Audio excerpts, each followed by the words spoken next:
ہیں میرے عزیزو، حالات ایسے کیا پیش آئے کہ یہ کربلا کا واقعہ رونما ہو گیا؟ حالات ایسے کیسے آ گئے کہ اتنا بڑا سانحہ ہو گیا؟ میں آپ کو بتاؤں کہ حالات حضرت امیر معاویہ کے انتقال کے بعد سے خراب ہو گئے، بہت خراب، حالانکہ اس سے پہلے ہی خراب ہو گئے تھے۔ آپس میں جنگیں ہوئی، خانہ جنگیاں ہوئی، ایک دوسروں کی لڑائیاں ہوئی، میں ان سب کی طرف نہیں جاتا۔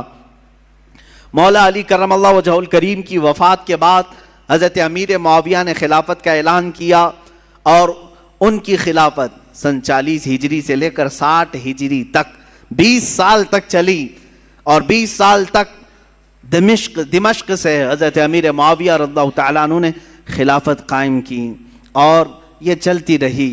اس دوران بہت سارے فتوحات بھی ہوئے ہیں، اسلامی سلطنتیں بڑھتی بھی رہیں، ان کا انتقال ہوا۔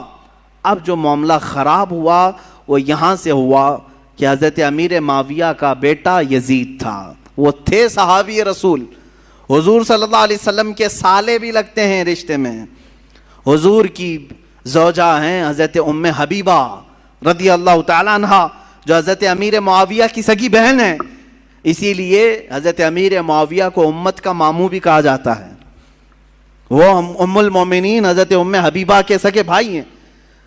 امیر معاویہ کا جو بیٹا تھا وہ ناہنجار تھا، وہ صحیح آدمی نہیں تھا، فاسق و فاجر تھا۔ ہاں یہ اور بات ہے کہ روایات یہ بتاتی ہیں کہ ان کی زندگی میں اس کا فسق و فجور ظاہر نہیں تھا، ان کی زندگی میں باپ جب تک تھے اس کی برائیاں، اس کی عیاشیاں ظاہر نہیں تھیں۔ جیسے ہی ان کا انتقال ہوا تخت پر یزید بیٹھا، یزید جیسے ہی خلافت قائم کر لیا دمشق میں، اور ملک شام والوں نے سب بیعت کر لیا، یزید کو حاکم مان لیا، اس کو خلیفہ امیر المومنین تسلیم کر لیا۔ لیکن جو صحابہ تھے، بڑے صحابہ، انہیں معلوم تھا اس کے حالات خراب ہیں، یہ اچھا آدمی نہیں ہے۔ اس کا شراب پینا بھی ثابت تھا، اس کا نماز ترک کرنا بھی ثابت تھا، دن بھر اس کا بندروں سے اور جانوروں سے کھیلنا بھی ثابت تھا۔ یہ سب چیزیں جنہوں نے دیکھا ہے، کیا اسے اپنا حاکم تسلیم کر لیں گے؟ یہ ہمارا زمانہ نہیں ہے جو ہم کسی پاگل کو بھی حاکم تسلیم کر لیتے ہیں۔ ہاں، یہاں کسی ڈمرو بجانے والے کو بھی ہم بٹھا لیتے ہیں، گدھے کو بھی سر پہ بٹھا لیتے ہیں۔ یہ زمانہ نہیں تھا، وہ صحابہ کا زمانہ تھا، وہ تابعین کا زمانہ تھا۔ وہاں نماز ترک کرنے والے کو بھی حاکم نہیں بنایا جاتا۔ تو یہی معاملہ ہو گیا۔ یزید کی خلافت کا اعلان ہونے کے بعد صحابہ میں آپس میں یہ باتیں گردش کرنے لگ گئی کہ آخر اس کو کیسے تسلیم کیا جائے۔ اس وقت جو خلافت کے امیدوار تھے، جو اہل تھے، وہ اور بھی صحابہ تھے، جیسے مکہ مکرمہ میں حضرت عبداللہ بن زبیر رضی اللہ تعالیٰ، یہ حضرت زبیر کے بیٹے، حضرت ابوبکر صدیق کے نواسے، حضرت اسماء کے بیٹے حضرت عبداللہ، یہ مکہ میں تھے، وہ بھی خلافت کے اہل تھے۔ مدینہ طیبہ میں حضرت امام حسین رضی اللہ تعالیٰ عنہ تھے، اور حضرت عبداللہ ابن عمر بھی تھے، حضرت عبداللہ ابن عباس بھی تھے، حضرت عباس حضور کے چچا کے بیٹے۔ یہ بڑے صحابہ موجود تھے اس وقت۔ لیکن یزید نہ صحابی ہے، نہ حضور کی زندگی میں کبھی رہا ہے۔ حضور کی وفات کے 15 سال بعد تقریباً وہ پیدا ہوا ہے، 25 ہجری میں۔ اس کو جب خلیفہ بنایا گیا تو ظاہر سی بات ہے معاملات خراب ہو گئے۔ اب یزید نے طاقت کے بل بوتے، اپنے سورس کے بل بوتے اپنی خلافت کو قائم کرنا شروع کیا۔ اب اسے خطرہ جو تھا وہی مکہ سے تھا، مدینے سے تھا، اور کوفہ سے تھا۔ کوفہ میں حضرت علی کے چاہنے والے بہت لوگ تھے۔ کوفہ حضرت علی کے محبین کا ایک مرکز تھا پہلے سے، اگرچہ ان لوگوں نے پہلے بھی دھوکہ دیا ہے۔ حضرت علی کا انتقال بھی کوفہ میں ہوا، حضرت امام حسن کا بھی زہر دیا گیا کوفہ میں، یہ سب حالات ہوئے۔ لیکن وہاں چاہنے والوں کی کثرت بھی بہت تھی، اور اکثر ایسا ہوتا ہے کہ آج بھی چاہنے والے بہت ہوتے ہیں لیکن کچھ غداری کرنے والے ہوتے ہیں، تو ان کو آج بھی کوفہ سے جوڑا جاتا ہے کہ کوفی تو نہیں ہے، یہ مسل مشہور ہو گئی ہے۔ تو امام حسین مدینہ میں تھے، عبداللہ بن زبیر مکہ میں تھے۔ یہ ان جگہوں پر سے خطرہ لاحق تھا کس کو؟ یزید کو، کہ اگر یہ لوگ بغاوت کر گئے، یہ لوگ اگر میری خلافت کو تسلیم نہیں کیے، تو ایک بہت بڑا طبقہ مسلمانوں کا ان کی طرف چلا جائے گا، اور پھر میری خلافت کو قائم کرنا بہت مشکل ہو جائے گا. اور اس کے جتنے مشیر تھے وہ سب کے سب عیاش قسم کے تھے. ایک بات یاد رکھیں, کبھی حاکم ڈینجر بنتا ہے تو اس کے مشیروں کی وجہ سے. مشورے دینے والے اگر بہت خطرناک ہوں تو حاکم بھی بہت خطرناک بن جاتا ہے. ایسے اکثر ہوا ہے. تو یزید کے جو مشیر تھے وہ سب ظالم تھے, مشورے بہت بھیانک قسم کے دیتے تھے. ان کے مشوروں کی وجہ سے ہی تو کربلا ہو گیا. یزید فوج کی فوج بھیجتا رہا. حسین اعظم اس وقت تک مدینہ طیبہ میں تھے. سیدنا امام علی مقام مدینہ طیبہ میں تھے, ان کا گھر مدینہ میں تھا, اہل بیت خاندان سب مدینہ میں رہ رہے تھے. اب یزید نے اپنا گورنر وہاں پر مدینہ طیبہ میں مقرر کیا اور سب سے پہلے بیعت لینے کے لیے مدینہ بھیجا. اور وہاں کے گورنر سے کہا حسین کو بلاؤ, عبداللہ بن عمر کو بلاؤ, اور جو مدینہ میں بڑے صحابہ ہیں ان کو بلاؤ اور ان سے میری بیعت لے لو اور کہو کہ یزید امیر المومنین ہے, خلیفۃ المسلمین ہے. گورنر کو جیسے ہی آرڈر آیا ان تینوں کو بلایا اس نے, اس میں امام حسین بھی تھے. گورنر نے کہا خلافت قائم ہو چکی ہے دمشق میں, آپ حضرات تسلیم کر لیں, آپ یزید کو خلیفہ مان لیں. حضرت امام حسین فوراً کھڑے ہو گئے. کیا تم مجھ سے ایسے کو خلیفہ ماننے کو کہتے ہو جس کی نمازوں کا کوئی ٹھکانہ نہیں, جو عیاش ہے, فسق و فجور میں مبتلا ہے, جو عورتوں کا دل دادا ہے؟ میں ہرگز تسلیم نہیں کرتا. آپ اٹھ کر کے چلے گئے. اس کے بعد جب یہ بات یزید کو پتہ چلی تو گورنر کو سخت آرڈر آیا کہ یا تو ان کی بیعت لے لو یا تو پھر ان کو قتل کر ڈالو. اتنا سخت حکم آیا تو جو گورنر تھا مدینے کا اس نے امام حسین کو بلایا اور کہا میں نہیں چاہتا کہ رسول اللہ کے گھر والوں کے ساتھ میں سختی کروں, اور مجھے میری نوکری کی بھی فکر ہے.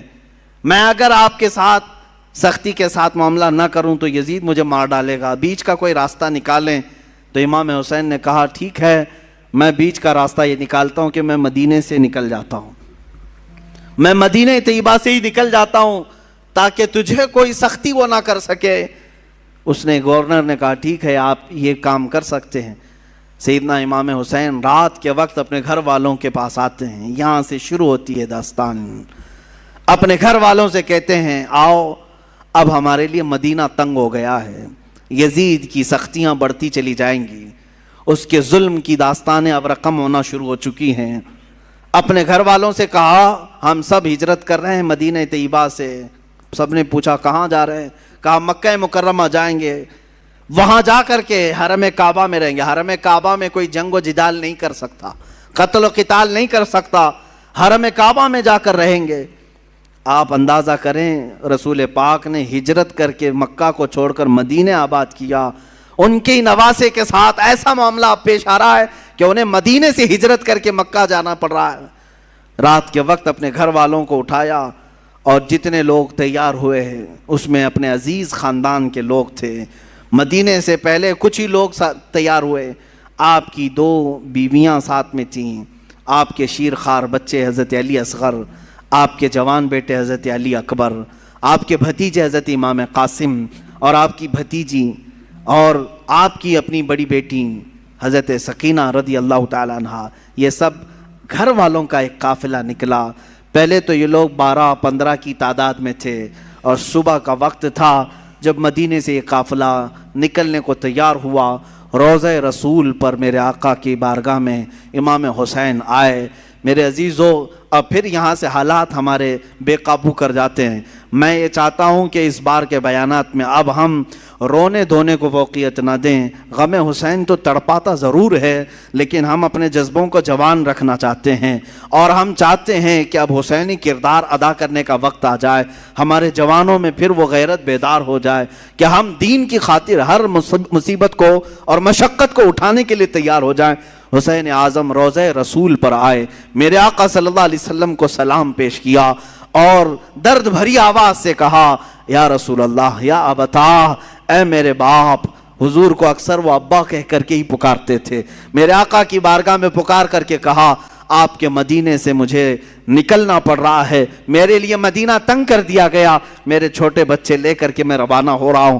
یہ کیفیت تو میرے آقا ہی جانے، قبر اطہر سے اس حسین کو رخصت ہوتا ہوا دیکھ کر میرے آقا پر کیا گزر رہی ہوگی، جس کے گردن کو میرے آقا نے بوسے لیے، جس کو سونگھا کرتے تھے، جس کو دوش پر بٹھایا کرتے تھے، جس کو سجدوں پر اپنی پشت پر بٹھایا کرتے۔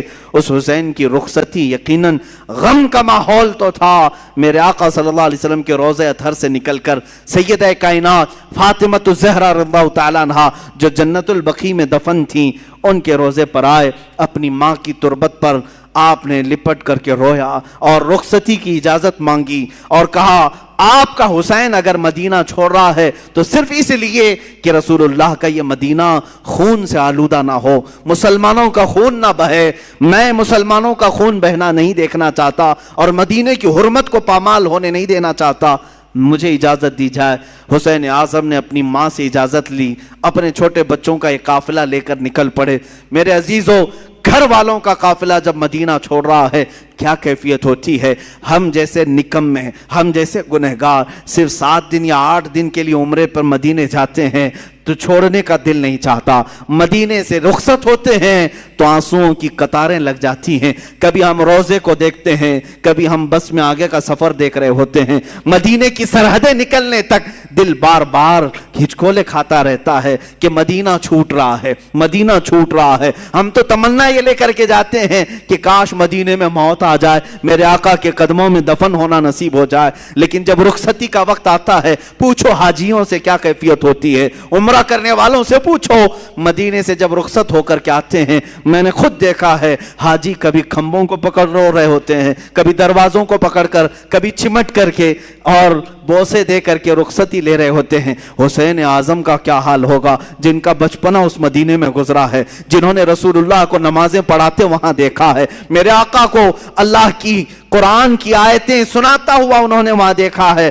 حدیثیں میرے آقا کی انہوں نے سنی ہیں، جن کا کھیلنا کودنا اس مدینہ طیبہ میں گزرا ہے جہاں میرے آقا صلی اللہ علیہ وسلم ان کے گھر آیا کرتے، جبرائیل ان کے گھر اترا کرتے۔ یہ ساری یادیں چھوڑ کر کے حسین اعظم ہجرت کر رہے تھے۔ میرے عزیزو، ہجرت معمولی چیز نہیں ہے، یہ الفاظ میں بیان بھی نہیں ہو سکتی۔ آپ اپنے گھر بیٹھے ہیں، اللہ آپ کے گھروں کو سلامت رکھے۔ میں جانتا ہوں گھر کو چھوڑنے کی کیفیت کیا ہوتی ہے۔ ہم جب اپنے گھر چھوڑ کر دوسری جگہ خدمت اسلام کے لیے بھی جا رہے ہوتے ہیں، مجھے یاد ہے وہ بات جب پڑھنے کے لیے ہم بچپن میں مدرسے جا رہے ہوتے تو پورا سفر ٹرین میں روتے ہوئے جاتے تھے، کبھی ماں کی شکل سامنے آتی، کبھی باپ کی شکل، کبھی دوست یاد آتے، کبھی بھائی یاد آتے۔ ہم جانے کے 1 مہینے تک وہاں روتے رہتے تھے۔ ہمیں معلوم ہے گھر کو چھوڑنے کی کیفیت کیا ہوتی ہے، اور وہ حسین اعظم اپنے اس مدینہ رسول کو چھوڑ کر جا رہے تھے جہاں ان کی ہزاروں یادیں تھیں، جہاں ان کی ہزاروں یادیں میرے آقا سے وابستہ تھیں۔ حسین اعظم کی ہجرت پر لاکھوں سلام۔ انہوں نے اگر ہجرت کیا بھی ہے تو دین مصطفیٰ کے لیے کیا ہے۔ اے جوانوں، تم سب اس بات کو یاد رکھ لینا، اگر مصطفیٰ کے دین پر کبھی آنچ آئے، اگر وطن چھوڑنا پڑے، ہجرت کرنا پڑے، تو ہجرت کو بھی ہم برداشت کر سکیں، اس لیے کہ صرف اور صرف دین کے لیے جس نے ہجرت کیا، وَمَنْ يُهَاجِرْ فِي سَبِيلِ اللَّهِ، اللہ قرآن میں فرماتا ہے جو اللہ کی راہ میں ہجرت کیا، اگر بیچ راستے بھی اس کی موت آ جائے، اللہ اس کا اجر تیار کر رکھا ہے۔ ہجرت کا بڑا اجر و ثواب بھی ہے۔ میرے عزیزو، دین مصطفیٰ کے لیے یہ اٹھایا حسین اعظم نے سارا کشٹ، ساری مصیبتیں، ساری مشقتیں، یہاں سے نکل کر کے مکہ مکرمہ کا سفر کیا۔ مکہ مکرمہ جب پہنچے، امام عالی مقام، یہ شعبان کا مہینہ تھا اور شعبان کے بعد ٹھیک رمضان آنے والا تھا۔ مکہ والوں نے استقبال کیا اور اچھے سے سارے لوگ ملنے جلنے لگے اور کہا اچھا کیا آپ نے یہاں تشریف لائے، امن و امان کے ساتھ رہیں۔ یہاں تک تو معاملہ سب ٹھیک ہی تھا، امام حسین اگر مکہ ہی میں رہ جاتے، وہیں پر طواف کعبہ، حرم کعبہ میں مقیم رہتے تو کچھ ہونا نہ تھا، لیکن کیا کریں، قدرت کا لکھا ہوا وہ غالب آ کر رہے گا۔ ان کی شہادت اچانک نہیں ہوئی ہے میرے عزیزو، حسین اعظم کی شہادت ان کے بچپن میں ہی مشہور ہو گئی تھی۔ حضور اکرم صلی اللہ علیہ وسلم حضرت ام سلمہ اپنی زوجہ کے پاس ایک شیشی میں تھوڑی سی مٹی لا کر کے دیتے ہیں اور کہتے ہیں اے ام سلمہ جبرائیل میرے پاس آئے تھے اور انہوں نے کہا یا رسول اللہ آپ کی امت آپ کے اس نواسے کو ایک جگہ پر قتل کر دے گی اور خون بہا دے گی۔ میں رونے لگا تو جبرائیل اس جگہ کی مٹی بھی لا کر مجھے دے گئے۔ سلمہ کہتی ہیں میرے آقا نے وہ مٹی مجھے دی اور کہا جس دن یہ مٹی سرخ ہو جائے سمجھ لینا اے سلمہ میرا بیٹا شہید ہو گیا، میرا نواسہ شہید ہو گیا۔ یہ کب میرے آقا نے بشارت دی تھی؟ جب حسین اعظم کی عمر ابھی 5 سال کی تھی۔ 5 سال کی عمر میں ہی ان کی شہادت کی خبر مشہور ہو چکی تھی۔ پھر بھی لوگ کہتے ہیں حضور کو پیٹھ پیچھے کا علم نہیں تھا، جو اپنے نواسے کی 50 سال بعد ہونے والی شہادت کی خبر دے رہے ہوں۔ میرے آقا صلی اللہ علیہ وسلم غیب دان نبی ہیں۔ آقا کونین صلی اللہ علیہ وسلم نے فرمایا تھا اور قدرت کا لکھا غالبانہ تھا، رمضان کا مہینہ چل رہا تھا، بیچ رمضان میں کوفہ والوں نے خط لکھنا شروع کیا۔ یہ کوفہ شہر ہے کیا؟ یہ سارا ماجرا یہ کوفہ میں آ کر کے اٹکتا ہے۔ کوفہ والے ایک ایسا شہر ہے جس کو تقریباً 14 یا 16 ہجری میں بسایا گیا تھا، اور ان لوگوں کی فطرت میں اس طرح عیب نکالنا یا فوراً کسی کا ساتھ چھوڑ دینا یہ دغا بازی پہلے سے رہی اور شاید آج تک بھی ہوگی، آج تک بھی رہی ہو۔ کوفی لوگ اس طرح کی دغا بازیاں کرتے رہے، لیکن وہ شیعان علی میں سے تھے، حضرت علی کی محبت کا دعویٰ کرتے تھے۔ تو حضرت امام حسین کا مدینے سے ہجرت کر کے مکہ آنا جیسے ان کو پتہ چل گیا کہ امام حسین نے یزید کی بیعت نہیں مانی، تو کوفہ والے بھی یزید کو نہیں مانتے تھے۔ انہوں نے کہا کہ اچھا ہو گیا ہمارے اوپر کوئی امام نہیں ہے، ہم خط لکھ کر کے حسین اعظم کو یہاں بلاتے ہیں، کوفہ میں ان کے ہاتھ پر بیعت کر کے ان کی خلافت کا اعلان کر دیں گے، اور پھر دھیرے دھیرے یزید کو بھی ختم کر دیں گے، اور ساری جگہوں پر ایک ہی خلافت قائم ہوگی، اور وہ ہوگی حسین اعظم کی خلافت۔ کوفہ والوں نے یہ سوچ کر کے خط لکھنا شروع کیا اور حضرت امام حسین کو کہا ہم آپ کے باپ کے وفادار ہیں، آپ کے بڑے بھائی کے وفادار ہیں، آپ تشریف لے آئیں۔ خط پہلے 5-6 خط آئے، آپ نے دیکھا اور رکھا، صحابہ سے مشورہ کیا، سارے صحابہ نے انکار کیا، آپ کوفہ نہ جائیں۔ آپ کے والد گرامی وہیں انتقال کیے، وہیں مارا گیا آپ کے والد حضرت علی کو، اور امام حسن کو زہر دینے والوں میں بھی وہی لوگ تھے، اب آپ نہ جائیں۔ تو مشورہ ایسے ہی ہوتا رہا، ٹلتا رہا، خط پہ خط آتے رہے۔ ایک وقت ایسا آیا کہ 56 خط ایک ساتھ آئے، بعض روایات میں کئی 100 خط آئے جس میں سب مہریں تھیں، سائن تھی، دستخط تھے، اور اس میں اخیر میں یہ خط آ گیا اے حسین اعظم اگر آپ نہیں آتے اور قیامت کے دن ہم سے سوال ہو گیا کہ تم نے یزید جیسے فاسق و فاجر کی بیعت کیوں کی، تو ہم کوفہ والے کہیں گے اے اللہ ہم نے رسول اللہ کے نواسے کو بلایا تھا، وہ نہیں آئے، اس لیے ہم نے یزید کی بیعت مان لی۔ حسین اعظم کو یہ بات بہت لگ گئی، کہا ان لوگوں نے تو ایسی بات رکھ دی ہے، قیامت کے دن اگر مولا مجھ سے سوال کر لے کہ حسین تم اہل تھے خلافت کے اور لوگ بلا بھی رہے تھے، تم نے ان کو یزید جیسے فاسق و فاجر کے حوالے چھوڑ کر مکہ میں امن و امان کیوں لے لیا؟ تمہیں جانا چاہیے تھا، میں کیا جواب دوں گا اللہ کی بارگاہ میں؟ تو حضرت حسین سارے لوگوں کے مشوروں کو رکھتے ہوئے خود اٹھ جاتے ہیں۔ یہ رمضان بھی ختم ہوا، حج کا موسم قریب آ چکا تھا، امام حسین رضی اللہ تعالیٰ عنہ نے کہا نہیں اب میں کوفہ جاتا ہوں۔ پھر بعد میں اصرار ہوا، منع ہوتا رہا، پھر صحابہ کی ایک رائے بیچ میں نکل آئی، حضرت عبداللہ ابن عمر، حضرت عبداللہ ابن زبیر رضی اللہ تعالیٰ عنہما نے کہا ایسا کریں آپ کے جو معتمد ہیں جو بہت خاص ہیں ان کو آپ بھیجیں، اور اگر وہ آپ کو کہہ دیں کہ یہاں حالات ٹھیک ہے تو آپ چلے جائیں۔ تو امام حسین نے اپنے بھائی حضرت امام مسلم بن عقیل رضی اللہ تعالیٰ جو آپ کے چچیرے بھائی تھے، حضرت امام حسین کے چچیرے بھائی تھے، بڑے معتمد تھے، سفر میں ہمیشہ ساتھ رہتے۔ اچھا یہ بھی میں بتاؤں، امام حسین جب مکہ آئے تو الگ الگ علاقوں سے سب ہجرت کر کے اس قافلے میں شامل ہو گئے تھے، تب جا کر کے یہ قافلہ 82 لوگوں کا ہو گیا تھا۔ جو 82 کی تعداد آپ سنتے ہیں یہ دھیرے دھیرے بیچ بیچ میں ملتے آئے۔ تو امام حسین نے حضرت امام مسلم کو بھیجا کہ آپ جائیں کوفہ اور وہاں جا کر کے آپ خط لکھیں، اگر حالات صحیح ہوں گے تو میں اپنے قافلے کو لے کر کوفہ آ جاؤں گا۔ امام مسلم نکلے اور جب وہ راستے میں گئے تو کچھ لوگوں سے راستہ پوچھتے ہوئے کوفہ تک پہنچے۔ میں بہت مختصر سے حالات بیان کر رہا ہوں میرے عزیزو۔ امام مسلم جب کوفہ آئے تو کوفہ والوں نے بہت شاندار استقبال کیا، بڑا شاندار استقبال کیا، اور اس کے بعد آپ کو گورنر ہاؤس میں لے گئے۔ وہاں جانے کے بعد نعمان بن بشیر نام سے جو وہاں گورنر تھے ان کو ہٹایا گیا۔ امام مسلم بن عقیل کے ہاتھ میں 12,000 کوفیوں نے بیعت کیا۔ روز صبح شام آپ کے ارد گرد بھیڑ لگی رہتی تھی، لوگ چاہنے والوں کی کثرت تھی۔ امام مسلم نے دیکھا کوفہ والے سچے عقیدت مند ہیں، سچی محبت والے ہیں، تو امام حسین کو انہوں نے خط لکھ دیا، حالات سب اچھے ہیں، آپ تشریف لے آئیں۔ امام مسلم بن عقیل نے جب یہ حالات دیکھ کر خط لکھا، اچانک معاملہ پلٹ گیا۔ کیسے؟ یزید کو خبر دی گئی کہ امام مسلم وہاں کوفہ پہنچے ہیں حسین کی طرف سے وکیل بن کر اور بیعت لے رہے ہیں تمہارے خلاف وہ خلافت کا اعلان کرنے والے ہیں۔ یزید نے پوچھا کیا کیا جائے؟ کہا گیا، اس سے مشورہ دینے والوں نے کہا نعمان بن بشیر جو وہاں کے گورنر ہیں وہ نرم دل ہیں، یا تو پھر وہ خود ہی یہ کام کرا رہے ہوں گے، ان کو ہٹاؤ، ایک سخت قسم کے آدمی کو وہاں بھیجو۔ پوچھا گیا کون ہو سکتا ہے ایسا سخت آدمی؟ تو سارے لوگوں نے عبید اللہ ابن زیاد کا نام لیا، جو ایک زانیہ کا بیٹا تھا اور بڑا ہی سخت قسم کا آدمی تھا، رحم نام کی کوئی چیز ہی نہیں تھی۔ ابن زیاد یہ بصرہ میں رہتا تھا، یزید نے اس کو گورنر بنا کر کوفہ بھیجا۔ وہ چوری سے کوفہ میں آیا، گورنر ہاؤس میں داخل ہو گیا، رات کے وقت آیا، کوفہ والوں کو معلوم نہیں ہوا۔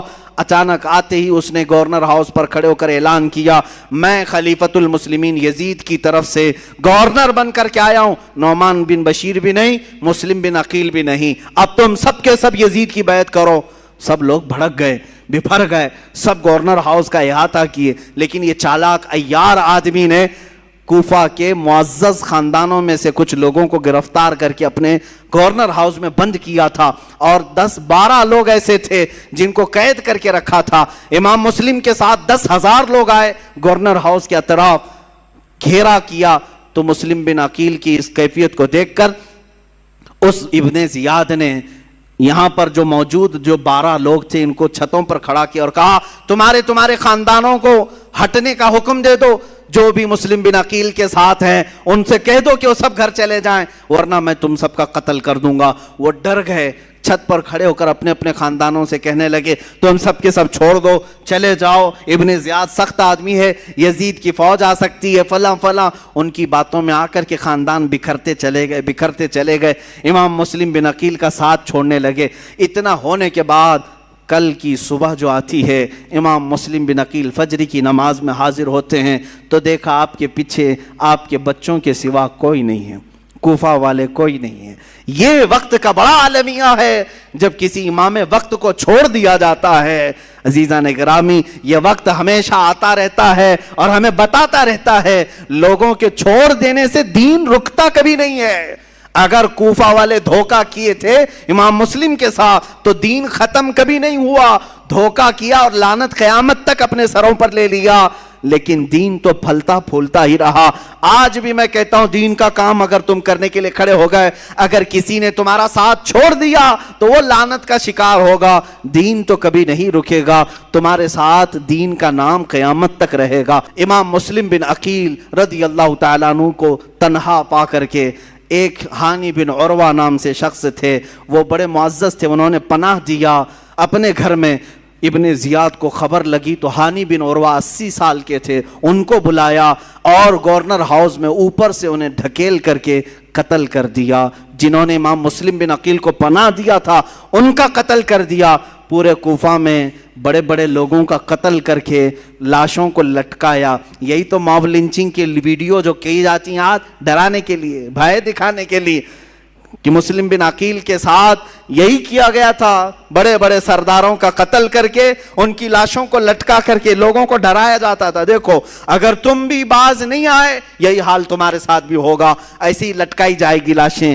عزیزان گرامی، جو حسینی ہوتے ہیں وہ اس طرح کی موب لنچنگ سے کبھی ڈرتے نہیں ہیں، خوف نہیں کھاتے ہیں۔ آج بھی یہی کیا جا رہا ہے، جگہ جگہ پر مسلمانوں کو مار کر کے ان کی ویڈیو وائرل کی جاتی ہے۔ خوف نہ کھانا ہے مسلمانوں، جو مارے جائیں گے وہ شہادت کا مقام پائیں گے انشاءاللہ، اور جو ظلماً قتل کیے جائیں گے وہ جامع شہادت نوش کریں گے، اور باقی رہنے والے خوف اپنے دل سے نکالیں۔ اگر ہمارے 1000 ٹکڑے بھی ہو جائیں تو اسلام کے درخت کو کوئی آنچ نہیں آ سکتی، اس کی حفاظت تو اللہ نے اپنے ذمہ کرم پر لیا۔ وہ وقت بھی آیا جب امام مسلم بن عقیل کو گرفتار کر کے ابن زیاد نے گورنر ہاؤس میں قتل کر دیا۔ انا للہ و انا الیہ راجعون۔ میں واقعے کو بہت مختصر سے عرض کر رہا ہوں۔ دوسرے دن آپ کی شہادت کے بعد جو کوفہ کے حالات ہوئے وہ بہت خطرناک حالات، سب ابن زیاد کے ہو گئے، سب یزید کے ہو گئے۔ پھر امام حسین کو خبر دینے والا کوئی نہیں تھا، وہ مظلوم امام، وہ میرے آقا کا سبط، وہ رسول اللہ کے نواسے، ان کو پتہ نہیں چلا، لیکن آپ سفر کے لیے نکل پڑے۔ پہلا خط پا کر کے ہی وہ کوفہ کے لیے نکل پڑے تھے، اور بیچ راستے میں ہی وہ کربلا کا میدان آتا ہے۔ کربلا کے واقعات سنانے کا مطلب صرف یہ نہیں ہوتا کہ رو دھو کر کے لوگ غم ہلکا کر لیں، بلکہ کربلا کا ایک عظیم میسج یہ ہوتا ہے کہ ہم ہر سال تجدید ایمان کرتے ہیں، ایمان کو پھر سے جلا بخشنے کے لیے بیانات سنتے ہیں تاکہ ہمارے جذبے پھر سے جوان ہو جائیں۔ اور ہمیں تاریخ میں اکثر یہ بتایا گیا ہے، ہر سال آپ سنتے ہوں گے، چھوٹی سی جماعت تھی حسین اعظم کے ساتھ، مقابل میں بہت بڑا لشکر جرار تھا۔ اگرچہ بظاہر امام حسین اور رضی اللہ تعالیٰ عنہ اور ان کے رفقا کو مصائب اور مشقتوں کا سامنا اٹھانا پڑا اور بہت ساری تکلیفیں جھیلنی پڑیں، لیکن زمانہ گزرتے گزرتے یہ میسج سب کو عام ہو گیا کہ حقیقت میں جیت حسین کی ہی تھی۔ کسی کا میدان میں قتل ہو جانا یہ ہار اور شکست کی علامت نہیں ہے۔ ایسا ضروری نہیں ہے کہ قتل ہو جانے والا، کٹ جانے والا ہار جاتا ہے، شکست کھا جاتا ہے، ایسا نہیں۔ اکثر ایسا بھی ہوا ہے کہ اپنے جسم کے ٹکڑے کر جانے والا بعد میں پھر اپنی ہمیشہ کی ایک سلطنت قائم کر جاتا ہے، حکومتیں قائم کر جاتا ہے۔ اکثر ہم نے دیکھا ہے کہ جنہوں نے قربانیاں دی ہیں، قربانیوں کے بعد پھر ایک نیا دور آیا ہے اور لوگوں کو آزادی کی سانس ملی ہے۔ میں بلا تشبیہ و بلا تمثیل یہ کہوں گا، ہمارے ملک ہندوستان کو آزاد کرنے میں جن علماء اہل سنت نے اپنا خون پیش کیا، اگرچہ بظاہر انگریزوں نے انہیں پھانسی پر چڑھایا، کالا پانی بھیجا یا پھر انگاروں سے جلایا اور زخموں پر نمک چھڑکا، یہ سب کیا، تو آج کوئی یہ نہیں کہتا ہے کہ وہ مر گئے، ختم ہو گئے، کچھ حاصل نہیں ہوا، بلکہ آج بھی یہ کہا جاتا ہے کہ ان کی قربانیوں کی بدولت آج ہم آزادی کی سانس لے رہے ہیں۔ کسی کی قربانیاں رنگ لاتی ہیں، اسی لیے شاعر نے کہا تھا قتل حسین اصل میں مرگ یزید ہے، یعنی اصل میں یہ موت یزید کی ہے۔ اسلام زندہ ہوتا ہے ہر کربلا کے بعد۔ عزیزان گرامی وقار، رسول پاک صلی اللہ تعالیٰ علیہ وسلم کے اہل بیت اطہار کے بیان سے میں آگے شروع کرتا ہوں۔ کربلا کے مختصر واقعات آپ کے سامنے عرض کروں، تفصیلاً آپ سنتے آئے ہیں، مگر اب میں اپنا مزاج یہ بدلنا چاہتا ہوں کہ ہم اب تک ان واقعات کو سن کر بہت روئے ہیں، اب رلانے کا وقت بھی آنا چاہیے۔ روئے بہت ہیں، ظالموں کی ظلم کو سنتے رہے اور مظلوموں کی آہ و بکا کو دیکھتے ہوئے ہم رو تو لیے، لیکن اب جذبہ ایسا جوان ہونا چاہیے کہ ظالموں کو رونے پر ہم بھی تو مجبور کریں کہ اب تمہارے بھی رونے کا وقت آ جائے۔ یہ اہل بیت اطہار حضور اکرم صلی اللہ تعالیٰ علیہ وسلم کے اس عظیم گھرانے کو کہتے ہیں جن کی پاکی اور صفائی قرآن نے خود بیان کی۔ قرآن خود کہتا ہے انما یرید اللہ لیذھب عنکم الرجس اہل البیت ویطہرکم تطہیرا۔ اللہ تعالیٰ تمہارے گھر سے ہر طرح کی ناپاکی کو دور کرنا چاہتا ہے۔ کس کے گھر سے؟ رسول پاک صلی اللہ علیہ وسلم کے، اور آپ کی اہل بیت کو خوب صاف ستھرا کرنا چاہتا ہے، اور کیا بھی اس نے۔ اللہ تعالیٰ نے حضور اکرم صلی اللہ تعالیٰ علیہ وسلم کے گھر میں جو افراد عطا کی وہ دنیا کے سب سے عظیم لوگ ہیں۔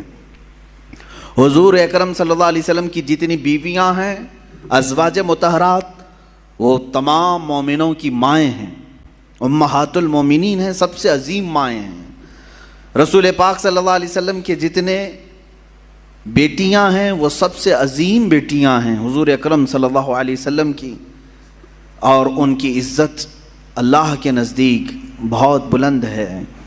اسی طرح حضور اکرم صلی اللہ علیہ وسلم کے خاندان کو جو شرف حاصل ہے وہ دنیا کے سارے خاندانوں میں سب سے افضل خاندان میرے آقا صلی اللہ علیہ وسلم کا ہے۔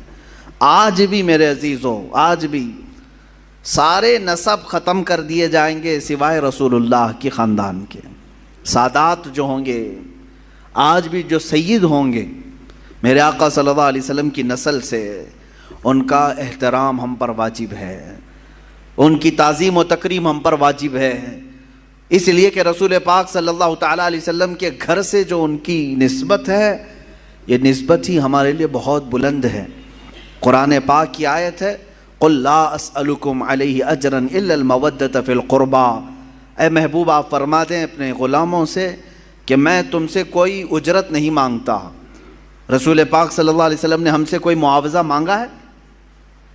حضور اکرم صلی اللہ علیہ وسلم کی بدولت ہمیں ساری نعمتیں ملی ہیں، ان کے صدقے میں سب کچھ ملا ہے، بدلے میں حضور نے کچھ مانگا ہم سے؟ قرآن خود یہ کہہ رہا ہے کہ اے رسول آپ فرما دیں کہ میں تم سے کوئی چیز نہیں مانگتا، بدلے میں کوئی چیز نہیں طلب کرتا، مگر اتنا کہ تم میرے اہل بیت سے محبت کرو۔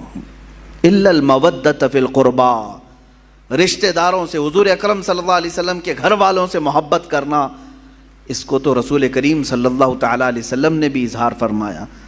ایک حدیث ملتی ہے من مات علی حب آل محمد مات شہیدا، جو حضور کی آل کی محبت میں، حضور کے گھر والوں کی محبت میں انتقال کر گیا دنیا میں، اسے شہادت کا مقام عطا کیا جاتا ہے۔ اہل بیت کی محبت شہادت کے مقام کو پہنچاتی ہے۔ عزیزان گرامی، رسول پاک صلی اللہ علیہ وسلم کی اہل بیت میں کون ہیں؟ مفسرین نے الگ الگ رائے اگرچہ رکھی ہیں، لیکن زیادہ طور پر مشہور حضور اکرم صلی اللہ تعالیٰ علیہ وسلم کے اہل بیت میں آپ کی بیٹیاں، آپ کی ازواج مطہرات، یہ سب اہل بیت میں ہیں۔ ان میں سے بھی اخص جو خاص اہل بیت ہیں وہ سیدہ کائنات فاطمۃ الزہرا رضی اللہ تعالیٰ عنہا، مولا علی کرم اللہ وجہہ الکریم، اور آپ کی اولاد حسنین کریمین رضوان اللہ تعالیٰ علیہم اجمعین، یہ سب اہل بیت میں سے ہیں۔ بلکہ ان کی اولاد جو بھی قیامت تک ہوگی وہ رسول پاک صلی اللہ علیہ وسلم کی اہل بیت میں سے ہوں گے۔ نبی کونین صلی اللہ تعالیٰ علیہ وسلم کی اہل بیت، ان کی عزت، ان کا احترام ہمارے لیے ضروری قرار دیا گیا، اور جو حضور کی آل سے بغض رکھتا ہے، ہلکی عداوت بھی رکھتا ہے، دشمنی رکھتا ہے، اس کا خاتمہ برا ہوگا۔ الا ان مثل اہل بیتی کمثل سفینۃ نوح من رکبها نجا ومن تخلف عنها ہلک۔ رسول پاک صلی اللہ علیہ وسلم ارشاد فرماتے ہیں آگاہ ہو جاؤ، میرے اہل بیت کی مثال نوح علیہ السلام کی کشتی کی طرح ہے۔ نوح علیہ السلام کے زمانے میں سیلاب آیا، طوفان آیا، اور اس وقت اگر کوئی نجات پایا تھا تو کون؟ صرف نوح علیہ السلام کی کشتی میں جو سوار ہوا، باقی سب ہلاک ہو گئے۔ پوری دنیا میں یہ پانی بھرا تھا، سب ہلاک و برباد ہوئے، سوائے اس کشتی کے سواروں کے کوئی نہیں بچا۔ تو اللہ کے حبیب صلی اللہ علیہ وسلم فرماتے ہیں میرے گھر والے، میرے اہل بیت نوح علیہ السلام کی کشتی کی طرح ہیں، جو انہیں تھام لیا وہ نجات پا گیا، جو ان سے دور ہوا وہ ہلاک ہو جائے گا۔ اہل بیت سے جو نفرت کیا یا ان سے دوری اختیار کیا وہ ہلاک ہو جائے گا۔ عزیزان گرامی وقار، یقیناً اہل بیت ہمارے لیے سر کا تاج ہیں، لیکن ساتھ میں ہمیں رسول پاک صلی اللہ علیہ وسلم نے اپنے صحابہ کی محبت بھی سکھائی ہے۔ حضور اکرم صلی اللہ علیہ وسلم کا یہ فرمان عالی شان ہے، اصحابی کالنجوم بأیہم اقتدیتم اہتدیتم، میرے صحابہ ستاروں کی مانند ہیں، تم جس کی بھی پیروی کرو گے ہدایت پا جاؤ گے۔ یہ میں کیوں آج عرض کر رہا ہوں؟ اہل بیت کا تذکرہ ہونا چاہیے، لیکن ساتھ میں نے صحابہ کا بھی ذکر کیا۔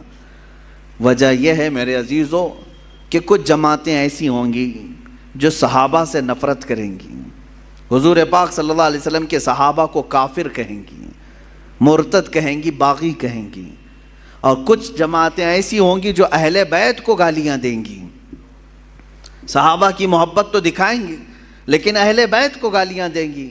حضرت فاطمہ کو کہتے ہیں وہ بغاوت کرنے والی ہیں، حضرت امام حسین کے بارے میں کہتے ہیں انہوں نے یزید کے خلاف بغاوت کیا۔ یہ دونوں جماعتیں گمراہ ہیں جو اہل بیت کی نفرت پالتی ہیں یا صحابہ کی نفرت پالتے ہیں. یہ دونوں جماعتیں ہیں گمراہ ہیں. ان میں درمیانی جماعت وہ ہے جس کو مسلک اعلی حضرت اہل سنت و جماعت کہتے ہیں.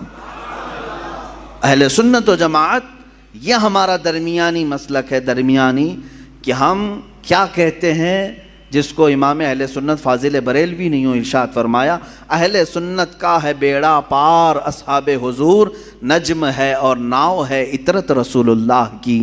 یہ اس شعر میں نجم کا نام آیا ہے, ناؤ کا نام آیا ہے. نجم کہتے ہیں تارے کو, نجم کس کو کہتے ہیں؟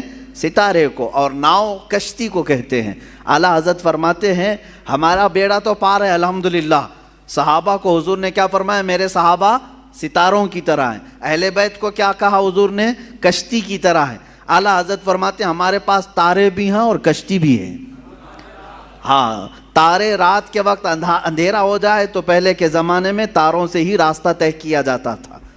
آج بھی یہ تارے اور کشتی کا کیا ملاپ ہے میں آپ کو بتاؤں. اتنی ٹیکنالوجی ترقی کر گئی, پھر بھی جانتے ہیں آپ جو شپ آج سمندروں میں چلتی ہیں, جو جہاز بڑی بڑی جہاز ہیں سمندروں میں چلتی ہیں, سمندر میں وہ راستہ کہاں سے؟ کوئی روڈ بنا ہوا ہے, کوئی ٹریک بنی ہوئی ہے؟ کیسے وہ چلتی ہیں؟ برابر رخ کیسے لیتی ہیں؟ پورے جہاز کو, پوری کشتی کو ستاروں پر چلایا جاتا ہے. آج بھی ستاروں پر راستے طے کیے جاتے ہیں. اب ٹیکنالوجی اتنی آ گئی اور روڈ اتنے بن گئے کہ کوئی اب راستہ تلاش کرنے کے لیے تارے دیکھتا ہی نہیں. پہلے کے لوگ سفر کرنے کے لیے بھی تارے دیکھتے تھے. ہر تارے کا ایک سمت ہوتا تھا, اس طرف یمن ہے, اس طرف شام ہے, اس طرف عراق ہے, وہ راستے اسی طرح سے طے کرتے تھے. اسی لیے یہ دو چیزوں کا ملاپ بیان کیا گیا. سمندر میں اگر کشتی ہے تو تاروں سے اپنا راستہ طے کرتی ہے. میرے عزیزو, ہم یہ کہتے ہیں کہ صرف تارے دیکھ کر کے چلیں اور سمندر میں چلنا چاہے تو بھی ممکن نہیں ہے, اور صرف کشتی پر بیٹھ جائیں تارے نہ دیکھیں تو بھی ممکن نہیں ہے. اسی لیے اعلیٰ حضرت نے فرمایا اہل سنت کا ہے بیڑا پار اصحاب حضور, نجم ہے اور ناؤ ہے اطرت رسول اللہ کی. اللہ کے رسول کی عطا کردہ دونوں نعمتیں ہمارے پاس ہیں. ہم صحابہ کی بھی عزت کرتے ہیں اور اہل بیت اطہار کی بھی عزت کرتے ہیں. ان دونوں میں سے کسی ایک کو بھی ہم خطا کار, گنہگار, معاذ اللہ رب العالمین, باغی, اس طرح کے الفاظ ہم ہرگز نہیں استعمال کرتے. اہل سنت کا یہ موقف رہا ہے. اب میں اہل بیت اطہار کے متعلق عرض کروں, اس میں خاص طور پر رسول پاک صلی اللہ تعالیٰ علیہ وسلم کے گھر والوں میں حسنین کریمین رضی اللہ تعالیٰ عنہما, ان کی قدر کیا تھی, ان کی عزت کیا تھی. صحابہ بھی حضور پاک صلی اللہ علیہ وسلم کے زمانے میں, حالانکہ ان کی عمر بہت کم تھی. حضرت امام حسین حضور پاک صلی اللہ علیہ وسلم کے انتقال کے وقت صرف 6 سال کے تھے, 6 سال کے تھے. حضرت حسن مجتبیٰ رضی اللہ تعالیٰ عنہ 7 سال کے تھے. بس یہ 6 اور 7 سال کی عمر تھی جب حضور کی وفات ہوئی. لیکن اتنے بچپن میں بھی صحابہ کرام کا حال یہ تھا کہ یہ اتنا ادب کرتے تھے کہ نماز کے عالم میں کبھی کبھار حضور پاک صلی اللہ علیہ وسلم امامت فرما رہے ہوتے اور یہ دونوں شہزادے پہلی صف میں آ جاتے ہیں یا مصلی کے پاس آ جاتے ہیں, آگے پیچھے چلتے ہیں, تو عام بچوں کی طرح انہیں ہٹایا نہیں جاتا تھا. ان کو نہ پہلی صف سے کوئی پیچھے کرنے والا ہوتا, نہ کوئی ادھر سے ادھر کرتا. میرے عزیز و دوسروں کے بچے آئیں تو ہم ادھر ادھر کر دیں, لیکن رسول اللہ کے شہزادوں کو صف کے آگے رکھ کر کے بھی صحابہ نماز پڑھتے تھے. اس لیے کہ ان صحابہ کو معلوم تھا کہ نماز ہماری اس وقت تک کمپلیٹ نہیں ہوگی جب تک نبی اور آل نبی پر درود نہ بھیجیں. ہاں, تحیات میں بیٹھنے کے بعد تو پڑھنا ہی پڑے گا نا, اللہم صلی علی محمد وعلی آل سیدنا محمد. ہم تو کہتے ہیں اے اللہ درود بھیج محمد صلی اللہ علیہ وسلم پر اور ان کی آل پر. تو صحابہ کی نمازیں کیسی ہوتی ہوں گی جب نماز میں تحیات پر بیٹھ کر کے یہ پڑھتے ہوں گے اے اللہ نبی پر تو درود بھیج, تو مصلی پر نبی کو دیکھ رہے ہوں گے, اور جب آل محمد پر درود بھیجتے ہوں ان شہزادوں کو پہلی صف میں دیکھ رہے ہوتے ہوں.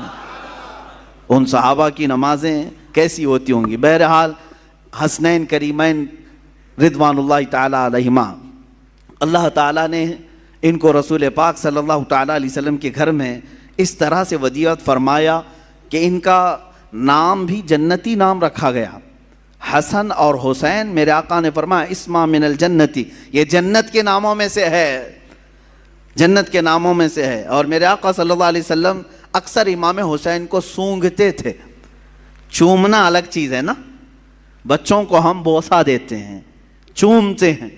حضرت امام حسین کو حضور پاک صلی اللہ علیہ وسلم سونگھتے تھے. چومنا بھی ہوتا ہے، میرے آقا صلی اللہ علیہ وسلم سے چومنا بھی، بوسہ لینا بھی ثابت ہے، لیکن اکثر آپ ان کی گردن کے پاس اور ان کے چہرے کے پاس سونگھتے تھے. اور میرے آقا صلی اللہ علیہ وسلم فرماتے ہیں ہما ریحانتی فی الجنہ، یہ دونوں میرے لیے جنت کے ریحان پھولوں میں سے ہیں. جنت کے جس طرح ریحان پھول ہیں، اللہ تعالیٰ نے حسن و حسین رضی اللہ تعالیٰ عنہما کو جنت کے پھولوں کی طرح خوشبودار بنایا تھا. اندازہ کرو میرے عزیزو، جن شہزادوں کی خوشبو خود سید الانبیاء سونگھ رہے ہو، تو کیا اہل بیت میں خوشبو نہیں ہوتی ہے؟ کیا رسول اللہ کے خاندان میں خوشبو نہیں ہوتی؟ یہاں پر مجھے وہ بات یاد آتی ہے، کسی نے مجھ سے کہا تھا کچھ سال پہلے، میں نے ایک واقعہ بیان کیا تھا، اعلیٰ حضرت امام احمد رضا خان فاضل بریلوی رضی اللہ تعالیٰ عنہ کے اہل بیت کا ادب کرنے کا ایک واقعہ مشہور ہے، جس کو ایک صاحب نے اعتراض کر کے کہا تھا کہ ایسا کیسا انہوں نے سونگھ لیا. سنیے، بریلی شریف میں پالکی چلتی تھی. پالکی اسٹیشن سے گھر جانا ہو، کہیں پر بھی جانا ہو، تو 4 لوگ جو ہے ایک چھوٹی سی پالکی اٹھاتے تھے. جیسے اب رکشہ ہے، پہلے وہ لوگ مزدور اٹھا کر کے لے جاتے تھے. عام تھا، یہ مکہ میں بھی موجود تھا، طواف کرانے کے لیے پالکیاں ہوتی تھی، حبشی لوگ اٹھاتے تھے. بریلی میں امام اہل سنت فاضل بریلوی نے یہ کرائے کے پالکی والوں کو بلایا. اس میں 3 لوگ تھے یا 4 لوگ تھے یا جتنے بھی تھے، پالکی اٹھانے والوں نے کرایہ طے کیا، اٹھا لیا. تھوڑی دیر کے بعد اعلیٰ حضرت فاضل بریلوی رضی اللہ تعالیٰ عنہ کہنے لگے روک دو روک دو. روکا گیا، اتر گئے، کہا کہ تم میں سے کوئی سید زادہ ہے؟ پالکی اٹھانے والوں میں سے کوئی سید زادہ ہے؟ تو لوگوں نے کہا میاں تمہیں تو کرائے سے مطلب ہے، کرایہ دو اور چلو آگے، پیسے دو اور اپنا، یہ کیا ہے، سید ہے، پٹھان ہے، کوئی بھی تو اٹھائے. اعلیٰ حضرت نے کہا ہرگز نہیں، میرا یہ شیوا نہیں ہے کہ کسی سید زادے پر میں سوار ہو جاؤں. آپ نے بار بار اصرار کیا تو ان پالکی اٹھانے والوں میں ایک سید زادہ تھا. انہوں نے کہا کہ ہاں میں سید ہوں. اللہ اکبر. تھوڑی دیر ہی سوار ہوئے تھے، اعلیٰ حضرت رضی اللہ تعالیٰ عنہ ان کے ہاتھوں کو پکڑ لیا، رونے لگے. بڑی خطا ہو گئی مجھ سے، غلطی ہو گئی، میں قیامت کے دن کیا منہ دکھاؤں گا رسول پاک کو کہ احمد رضا تو میرے بیٹے کے کندھے پر سوار ہوا تھا. اور رونے لگے. اس کے بعد اتنے ہی پر نہیں، معافی مانگ کر، بلکہ اس سید زادے کو پالکی پر بٹھایا اور وقت کا مجدد خود پالکی اٹھایا، خود پالکی اٹھایا اور آگے تک لے کر کے گئے اور ان کو بہت سارا نذرانہ اور ہدیہ پیش کیا اور کہا سید زادے آپ کے لیے زیب نہیں دیتا کہ آپ لوگوں کا بوجھ اٹھائیں، میں جب تک زندہ ہوں آپ کی حاجات جو بھی ہوں گی مجھ غریب خانے سے آپ لے جایا کریں. آپ کا ہی در دولت ہے، آپ کے آقا، آپ کے نانا کا دیا ہوا ہے. اس سید زادے کو اس کام سے ہمیشہ کے لیے دور کر دیا. یہ امام اہل سنت فاضل بریلوی رضی اللہ تعالیٰ عنہ کا مشہور واقعہ ہے، بیان بھی کیا جاتا ہے. کسی صاحب نے ہم سے کہا تھا کہ ایسا کیسے ان کو آ گئی تھی خوشبو، تو ہم نے یہی کہا کہ ان کی طرح عشق پیدا کرو، خوشبو آ ہی جائے گی.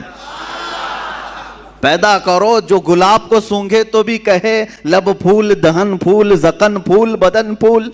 واللہ جو مل جائے میرے گل کا پسینہ، مانگے نہ کبھی عطر نہ پھر چاہے دلہن پھول. کیا بات رضا اس چمنستان کرم کی، زہرا ہے کلی جس میں حسین و حسن پھول.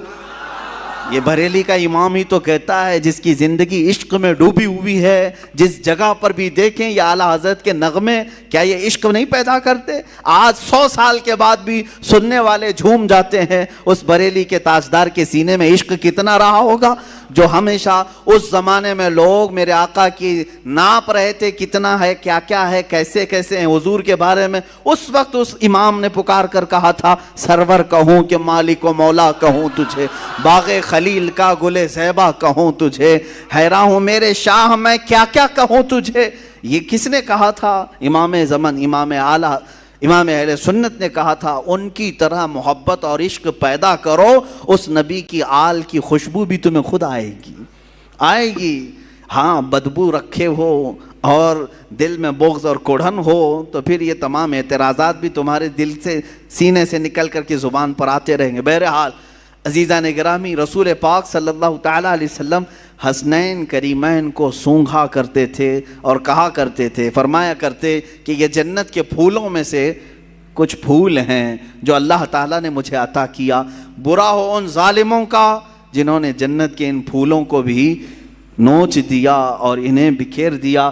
اسی کو اعلیٰ حضرت نے اپنے سلام میں کہا تھا، کتنے بکھرے ہوئے ہیں مدینے کے پھول، یا کربلا تیری قسمت پہ لاکھوں سلام۔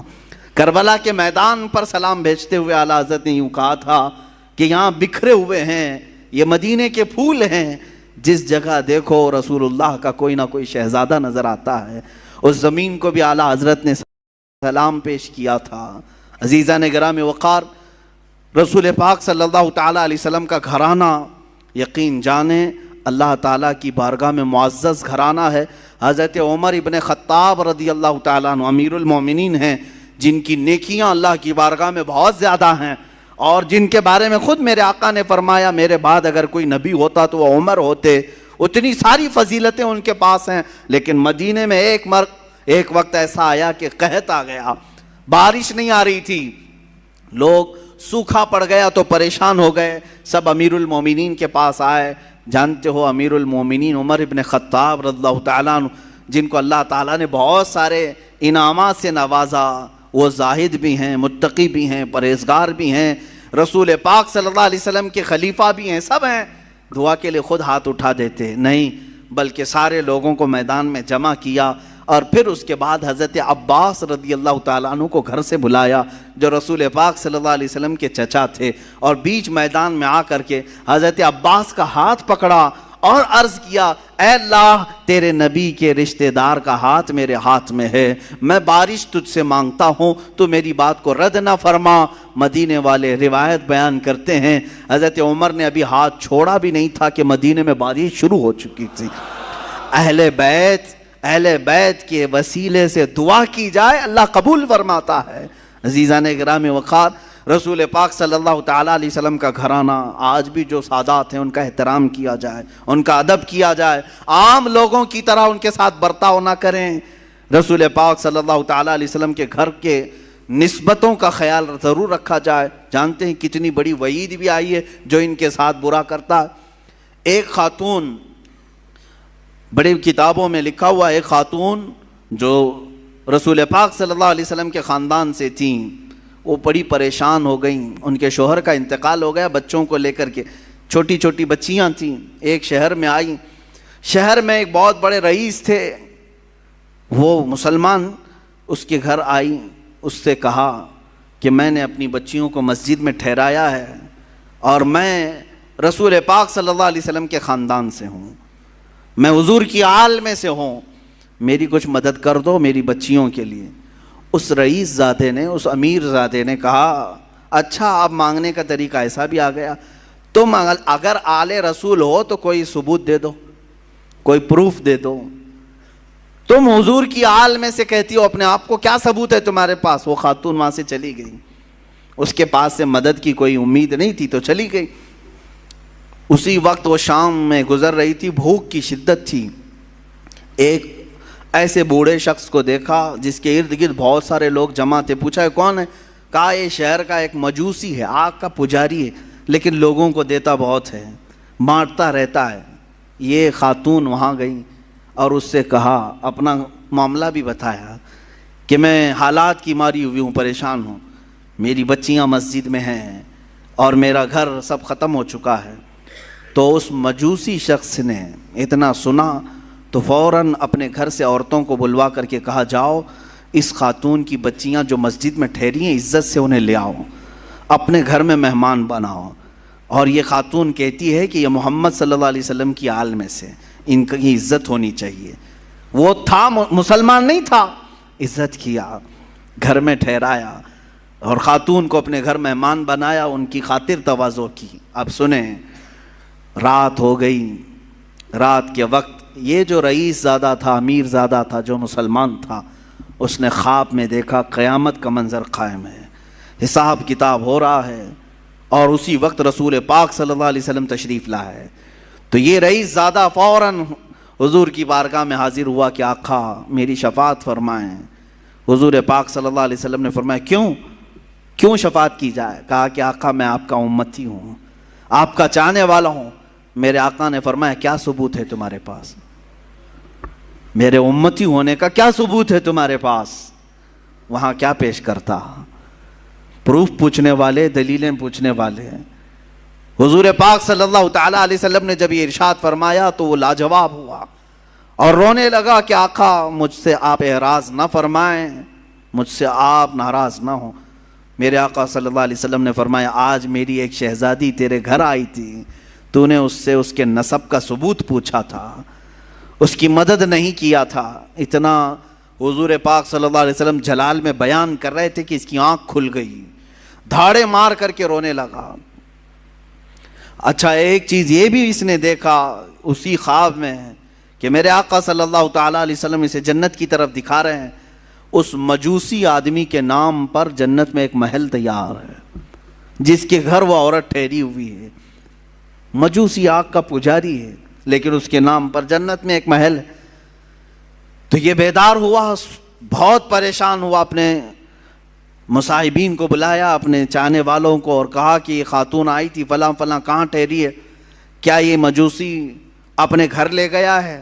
سبوں نے تحقیق کی تو پتہ چلا ہاں اس مجوسی کے گھر ٹھہری۔ یہ دوڑا ہوا وہاں پہنچا، گیا اور اس مجوسی سے کہا کل رات جو خاتون تمہارے گھر آئی ہے برائے مہربانی اسے ہمارے گھر بھیج دو، وہ ہمارے مذہب سے ہے، ہمارے دین سے ہے، ہم اسے مہمان بنائیں گے۔ اس مجوسی نے کہا ایسا نہیں ہو سکتا۔ اس رئیس زادے نے کہا 1000 درہم میں تجھے تحفے میں دیتا ہوں، قبول کر لے۔ اس مجوسی نے کہا اس کا 10 گنا بھی دو تو میں اس مہمان کو تمہارے حوالے نہیں کروں گا۔ اس مجوسی نے اتنا اصرار کیا تو یہ پوچھنے لگا آخر اس عورت میں کیا ہے؟ کہا جو تو خواب دیکھ کر آیا ہے وہ سچ خواب دیکھ کے آیا ہے۔ کل جب وہ خاتون ہمارے گھر آئی، ہم رات کے وقت سوئے تھے، خواب میں رسول پاک صلی اللہ علیہ وسلم تشریف لائے، مجھے اور میرے پورے گھر والوں کو میرے آقا نے خود کلمہ پڑھایا۔ ہم اب مجوسی نہیں ہیں، ہم اہل ایمان میں سے ہیں۔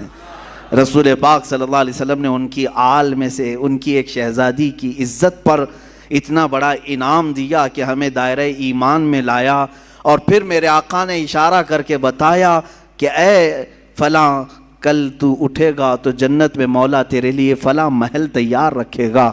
میرے آقا کی یہ بشارت میں نے سنی اور تجھے پھٹکارتے ہوئے بھی میں نے خواب میں سنا، تو نے جو دیکھا وہ سچ دیکھا ہے۔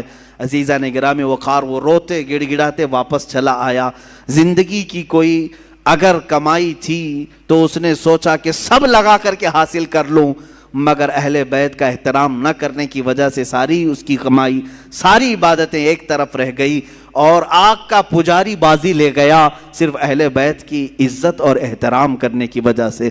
آج میں اس واقعے سے اتنا ضرور عرض کروں گا کہ اہل بیت میں سے جو کوئی بھی ہوں، وہ اگر خستہ حال نظر آتے ہیں، اگر پٹے پرانے کپڑوں میں ہیں، وہ حالات اور گردش حالات کے پیش نظر ان کی کمائی اور ان کے فلاں چیزوں پر اگر کوئی اثر پڑ بھی گیا ہو تو میرے عزیزو ہرگز یہ مت سمجھنا کہ یہ بکھرے ہوئے لوگ ہیں، ٹوٹے ہوئے لوگ ہیں، نہیں، بلکہ رسول اللہ سے اگر ان کا رشتہ ہے تو وہ ہمارے سروں کے تاج ہیں۔ وہ چاہے جس کونے میں بیٹھے ہوں، یہ ضروری نہیں کہ سید ہو تو بہت اعلیٰ قسم کے محل میں رہتا ہو، بہت اعلیٰ قسم کے لباس پہنتا ہو، بہت اعلیٰ قسم کی گاڑیوں میں چلتا ہو، ضروری نہیں۔ کبھی سید زیادہ غریب بھی ہو سکتا ہے، وہ فقر و فاقہ کو پسند کرنے والا سید زیادہ بھی ہو سکتا ہے۔ لہٰذا اس بات کا ہمیشہ خیال رکھا جائے کہ سید زادوں کا احترام ملحوظ نظر رہے، ورنہ ہمارا یہ کمایا ہوا عبادتوں کا خزانہ بھی ضائع ہو سکتا ہے۔ اب آئیں، یہ تو بعد میں آنے والے اہل بیت کے احترام اور عزت کی باتیں ہیں، ان کے متعلق یہ واقعات ہیں، لیکن خود رسول پاک کے جو شہزادے ہیں، میرے آقا صلی اللہ علیہ وسلم نے جن کی پرورش خود کی ہے، جن کے بوسے خود میرے آقا نے لیے، وہ حسن مجتبیٰ اور حسین اعظم رضی اللہ تعالیٰ عنہما، ان کی کتنی عزت اور ان کا کتنا احترام ہونا چاہیے۔ میرے آقا صلی اللہ علیہ وسلم دونوں شہزادوں کو کندھوں پر سوار کر کے مدینے لے جایا کرتے تھے۔ اکثر باہر جاتے تو دونوں شہزادے کندھوں پر سوار ہوتے۔ ایک صحابی نے ایک مرتبہ یہ دیکھ کر مسکرائے اور کہا، اے شہزادوں، کیا تمہاری قسمت ہے کہ سواری پائی بھی تو کیسی سواری پائی، کیسی سواری پائی، کائنات کا آقا و مولا رسول پاک صلی اللہ علیہ وسلم کے کندھے تمہیں میسر ہیں۔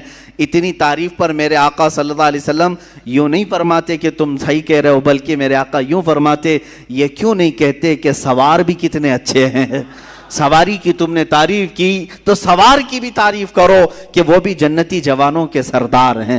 میرے عزیزو، میرے آقا صلی اللہ علیہ وسلم نے فرمایا، من احب حسینا، جس نے حسین سے محبت کیا اس نے مجھ سے محبت کیا۔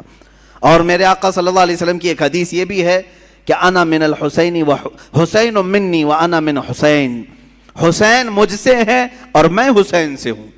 یہ کیسی بات ہے؟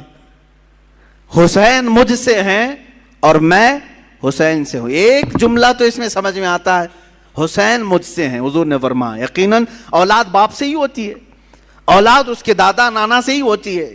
میرے آقا صلی اللہ علیہ وسلم کا یہ فرمان سب کو معلوم ہوگا۔ حضور نے فرمایا حسین مجھ سے ہیں۔ یقیناً حضرت فاطمہ حضور کی بیٹی ہیں اور حضرت امام حسین حضرت فاطمہ کے لخت جگر ہیں، تو حسین حضور سے ہیں۔ لیکن جو دوسرا جملہ ہے، میرے آقا نے فرمایا میں حسین سے ہوں، یہ کیسے؟ میں حسین سے ہوں، بھلا کوئی نانا اپنے نواسے سے ہو سکتا ہے؟ لیکن میرے آقا نے فرمایا، ہم محدثین اس کی تشریح میں فرماتے ہیں حسین مجھ سے ہیں کا مطلب یہ ہے کہ اولاد کے اعتبار سے حسین رسول سے ہی ہیں، اور حضور نے جو فرمایا میں حسین سے ہوں، اس کا مطلب ہے کہ میرا پورا دین حسین سے چلنا ہے۔ اسی کی تشریح کرتے ہوئے امام الہند سلطان الاولیاء غریب نواز نے فرمایا تھا، شاہ است حسین بادشاہ است حسین، دین است حسین دین پناہ است حسین، سرداد نداد دست در دست یزید، حقا کے بنائے لا الہ است حسین۔ فرماتے ہیں معین الدین حسن چشتی غریب نواز اپنے ہی دادا اور اپنے ہی نانا کی شان میں امام حسین شاہ ہیں، شاہ نہیں بلکہ بادشاہ ہیں۔ شاہ میں اور بادشاہ میں فرق سمجھ میں آتا ہے؟ ویسے تو سب لوگ کہتے ہوں گے فلاں شاہ ہے فلاں بادشاہ ہے، دونوں میں فرق ہے۔ شاہ جو ہے سلطان کو کہتے ہیں، اور بادشاہ کنگ میکر کو کہتے ہیں، جو بادشاہ بناتا ہے، جو شاہ بناتا ہے اس کو بادشاہ کہا جاتا ہے۔ اور دین است حسین دین پناہ است حسین، حسین پورے دین کا نام ہے، حسین دین کی حفاظت کرنے والے کا نام ہے۔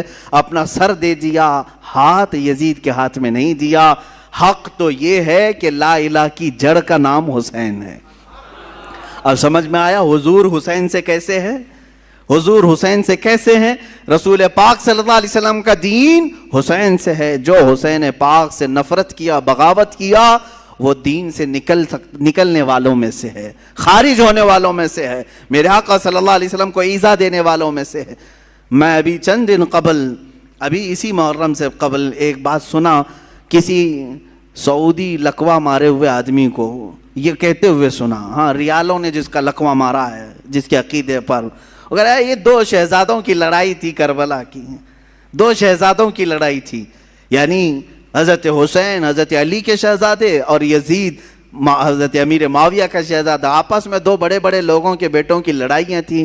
اس بیوقوف کو معلوم کہاں ہے، کہاں کس کو شہزادہ کر رہا ہے، کس کو شہزادہ کہہ رہا ہے۔ ہاں حسین ابن علی رضی اللہ تعالیٰ یقیناً شہزادہ رسول ہیں، لیکن یزید کو شہزادہ کہا جائے گا؟ پلید ہے، جس کے نام کے ساتھ ہم پلید کا لفظ استعمال کرتے ہیں۔ یہ شہزادوں کی لڑائیاں نہیں تھی، حق و باطل کی لڑائی تھی، حق و باطل کی لڑائی تھی، اور نہ ہی دو خاندانوں کی لڑائی تھی، اور نہ ہی یہ سیاست کا معاملہ تھا جیسے آج کچھ لوگ یہ بھی پیش کرنا چاہتے ہیں۔ جیسے پہلے یہ جوکر نائک کہتا تھا کہ یہ سیاست کا معاملہ تھا، یہ سیاسی معاملات تھے جس کی وجہ سے یہ لڑائیاں ہو گئی۔ ان کو ایسا لگتا ہے کہ سیاست اس وقت ایسی ہی تھی جیسے الیکشن کے لیے، ووٹنگ کے لیے جگہ جگہ گھومنا پڑے۔ ارے حسین اعظم ہے، حسین اعظم ہے، رسول اللہ کے نواسے ہیں۔ اللہ تعالیٰ نے ان کو اتنی طاقت و قوت عطا کی تھی، وہ چاہتے تو پوری دنیا پر اپنی حکمرانی قائم کر لیتے. انہوں نے میرے آقا کے فقر و فاقے کو پسند کیا. اگر ان کو حکومت ہی پیاری تھی اور سیاست ہی کرنا تھا تو اپنے باپ کے انتقال کے بعد فوراً کھڑے ہو جاتے. حضرت امیر معاویہ 20 سال تک خلیفہ رہے, تب تک امام حسین نے نہیں مطالبہ کیا. اگر ان کو یہی سب شوق تھا بادشاہت کا, سیاست کا, تو وہ تو حضرت علی کے بیٹے تھے. خلافت حضرت علی کے بعد ختم ہو رہی تھی تو وہ دعویٰ کر سکتے تھے کہ میرے باپ کی خلافت اب مجھے آئے. نہیں دعویٰ کیا کبھی. یہاں سے بات سمجھ میں آتی ہے 20 سال کے بعد اگر وہ مدینے سے اٹھ رہے ہیں تو صرف اس بات پر اٹھ رہے ہیں کہ نبی کونین کے دین پر کوئی غدار اور فاسق و فاجر کرسی نہ بچھا سکے. اور آج تک میرے عزیزوں اس کا اثر دیکھنے کو ملتا ہے. حسین اعظم کا ایک مرتبہ کھڑا ہو جانا اس زمانے میں, اس کا اثر آج تک دکھتا ہے. مجھے بتاؤ کس مسجد کے امام کو آپ چور رکھتے ہیں؟ چور ڈکیت ہو, لفنگا ہو, اناڑی ہو, ٹپوری ہو, جس طرح کا بھی ہو, اسے امام بناتے آپ؟ کیوں نہیں بناتے؟ بزنس تو کرتے ہیں, سب کچھ کرتے ہیں ایسے لوگوں کے ساتھ, لیکن مصلی پر آپ ہر چیز دیکھتے ہیں. داڑھی پوری ہے کہ نہیں, کپڑے صحیح ہے کہ نہیں, داغ تو نہیں لگے اس کو. ہاں, اور اگر یہ امام کہیں ادھر ادھر کس سے مل رہا ہے کس سے نہیں مل رہا ہے یہ تک آپ نظر رکھتے ہیں. اچھی بات ہے, نظر رکھتے ہیں, ٹھیک ہے. امام کے پیچھے پڑے رہتے ہیں, کیوں؟ اس کی وجہ یہی ہے کہ آپ اپنا امام ویسا ہی دیکھنا چاہتے ہیں جیسے امام حسین نے تصور دیا ہے. ہم حسینی ہیں الحمدللہ. بھائی یزید کو آپ نے امام تسلیم اسی لیے نہیں کیا کہ اگر رسول اللہ کے نواسے نے اس وقت اس کو امیر المومنین کہہ دیا ہوتا تو پھر قیامت تک آنے والے سب لوگ یہ دلیل بناتے رسول اللہ کے نواسے نے جب ایک فاسق و فاجر کو امام بنایا تھا تو ہماری مسجدوں کا امام چور ہو جائے تو کیا فرق پڑتا ہے؟ لوگ دلیل بنا سکتے. امام علی مقام نے قیامت تک آنے والوں کے لیے ایک ایسا مشعل پیدا کیا, ایک ایسی روشنی بنائی کہ اسی کے بل بوتے آج تک ہم چل رہے ہیں. عزیزان گرامی, حسنین کریمین رضوان اللہ تعالی علیہما حضور پاک صلی اللہ تعالی علیہ وسلم کی گود میں کھیلنے والے, یہاں تک کہ اکثر حضور کا جبہ مبارکہ کافی کشادہ ہوتا, کبھی پہن کے آتے ہیں. تو صحابہ روایت کرتے ہیں کہ کبھی کبھار حضور اکرم صلی اللہ علیہ وسلم اپنے جبے کے اندر کوئی چیز چھپا کر کے آتے تو ہم دیکھتے کوئی قیمتی چیز چھپا کر آئے ٹھنڈیوں کے دنوں میں, لیکن وہ قیمتی چیز وہی شہزادے ہوتے تھے, حضور کے جبے میں چھپے ہوئے ہوتے ہیں. حضرت حسن مجتبیٰ اور حسین اعظم رضی اللہ تعالیٰ. آپ اندازہ کریں صحابہ اکرام حضور صلی اللہ علیہ وسلم کی ایک جھلک دیکھنے کے لیے بے قرار رہتے, صحابہ حضور کے مہر نبوت کو دیکھنے کے لیے بے قرار رہتے, حضور اکرم صلی اللہ علیہ وسلم کے بوسے لینے کے لیے بے قرار رہتے. ان شہزادوں کی عظمت اور ان کی قسمت کو دیکھیں کہ ہمیشہ حضور کے جسم مبارکہ سے لگے ہوئے ہوتے تھے, یہاں تک کہ سجدے میں میرے آقا جائیں تو اس پر سوار بھی ہو جاتے تھے. میرے آقا ان کو ہٹاتے نہیں تھے, لمبا سجدہ کر لیتے لیکن ان شہزادوں کو گرنے نہیں دیتے تھے. یہ ان شہزادوں کی تربیت ہے. ایک دن حضرت فاطمہ بے قرار تھیں, بچے نظر نہیں آ رہے ہیں. حضور پاک صلی اللہ علیہ وسلم گھر میں آئے, پوچھا بچے کہاں ہیں؟ حضرت فاطمہ کہتی ہے میں کب سے ڈھونڈ رہی ہوں, بچے نہیں مل رہے, چھوٹے چھوٹے تھے. رسول پاک صلی اللہ تعالی علیہ وسلم ڈھونڈنے کے لیے بھیجے تو دیکھتے ہیں مدینے مسجد نبوی کے تھوڑا سا دور ایک درخت کے نیچے دونوں بچے بیٹھے ہوئے ہیں, کھیل رہے ہیں, لیکن جبرائیل امین دونوں پر سایہ کیے ہوئے ہیں. ہاں, فرشتے سایہ کیے ہوئے رہتے ہیں. اور یہی حسنین کریمین ہیں, حضور پاک صلی اللہ علیہ وسلم گھر میں ان کو خود کھلایا کرتے تھے. بچوں کے ساتھ اگر کھیلنا حضور کا ثابت ہے تو ان شہزادوں کے ساتھ ہے. کشتی لڑا رہے ہوتے حضور پاک صلی اللہ علیہ وسلم, حضرت حسن اور حسین کی کشتی لڑا رہے ہیں. ہوتا ہے گھروں میں دو بچوں کی کشتی لگاتے ہیں, تو حضور صلی اللہ علیہ وسلم کس کی سائیڈ لے رہے تھے؟ حضرت امام حسن کی سائیڈ لے رہے تھے. وہ بڑے تھے اور حضرت حسن کو کہتے تھے حسن تم حسین کو یہاں سے پکڑو, ادھر سے پکڑو, ادھر سے پکڑو, جیسے ہم بچوں کو کشتی لڑواتے ہیں. میرے آقا صلی اللہ علیہ وسلم جب اس طرح کا مقابلہ کروا رہے تھے, حضرت فاطمہ گھر میں سے کہتی ہیں ابا جان یہ کیسی بات ہے, آپ بڑے کی سائیڈ لے رہے ہیں. حسن بڑے ہیں آپ ان کی سائڈ لے رہے ہیں, حسین چھوٹا ہے. حضور پاک فرماتے ہیں فاطمہ تم نہیں دیکھتی حسین کی طرف سے جبرائیل ہیں, جبرائیل ان سے کہہ رہے ہیں کہ حسن کو یہاں سے پکڑو, حسن کو یہاں سے پکڑو. اللہ اللہ, یہ شہزادے وہ ہیں جن میں سے ایک کو سید الانبیاء سپورٹ کر رہا ہے, دوسرے کو سید الملائکہ سپورٹ کر رہا ہے. اور وہ گھرانہ کیسا جس کے بارے میں امام زمن کہتے ہیں بے اجازت ان کے گھر میں جبرائیل آتے نہیں, قدر والے جانتے ہیں عز و شان اہل بیت. یہ رسول اللہ کے گھر والوں کی, اور ان کو کبھی ناراض کرنا میرے آقا کو ہرگز پسند نہیں تھا. حضور پاک صلی اللہ تعالیٰ علیہ وسلم کبھی ان دونوں بچوں کو ناراض ہونے نہیں دینا چاہتے. اس سے آپ اندازہ لگا سکتے ہیں کہ امام حسین جب پیدا ہوئے ہیں اسی وقت میرے آقا صلی اللہ علیہ وسلم کے گھر میں حضرت ابراہیم کی ولادت ہوئی تھی. حضور کے اپنے بیٹے بی بی ماریہ قبطیہ سے حضور کے بیٹے پیدا ہوئے, ان کی عمر 6 مہینے کی ہو گئی تھی. اور حضرت فاطمہ کے گھر میں امام حسین پیدا ہوئے. آگے پیچھے تھوڑی سی ایک وقت ایسا آیا کہ حضور اپنے بیٹے کو لے کر بیٹھے ہیں. بیٹا کتنا عزیز ہوتا ہے, بیٹا اپنا بیٹا. 2 بیٹے پہلے حضور کے انتقال کر چکے تھے, یہ تیسرے بیٹے تھے حضرت ابراہیم, اور حضرت فاطمہ کے بیٹے حسین دونوں کو چوم رہے تھے. جبرائیل آئے, کہا آقا اللہ تعالیٰ کی منشا یہ ہے کہ ان دونوں میں سے کسی ایک ہی کو آپ رکھ سکتے ہیں. اللہ اکبر, چنو تو کس کو چنو, ایک طرف بیٹا ہے اور ایک طرف نواسا ہے. میرے آقا صلی اللہ تعالیٰ علیہ وسلم نے دونوں کی طرف دیکھا اور جبرائیل سے کہا اے جبرائیل, حسین کو میں منتخب کرتا ہوں. اپنے بیٹے کو جس پر وار دیا, رسول پاک صلی اللہ علیہ وسلم نے اپنے بیٹے کو جن پر قربان کیا, اس حسین اعظم کا ہم تذکرہ کرنے چلے ہیں. میرے آقا صلی اللہ تعالیٰ علیہ وسلم نے جن کا حد درجے خیال کیا, نمازوں میں, گھروں میں اور ہر جگہ, یہاں تک کہ اگر میرے آقا صلی اللہ علیہ وسلم کسی گھر دعوت میں گئے, کھانا وہاں پر رکھا گیا ہے تو پہلے کوئی چیز منگواتے اور آدھا اس میں سے کر کے کہتے لے جاؤ فاطمہ کے گھر دے آؤ, ان کے گھر میں فاقہ ہے. اپنے شہزادوں کا خیال فرماتے, اپنے نواسوں کا خیال فرماتے. عزیزان گرامی, یہی وہ اہل بیت ہیں جن کی شان میں قرآن کی کئی آیتیں نازل ہوئیں. وَيُطْعِمُونَ الطَّعَامَ عَلَى حُبِّهِ مِسْكِينًا وَيَتِيمًا وَأَسِيرًا. یہ آیت ہے سورہ دہر کی 29ویں پارے میں.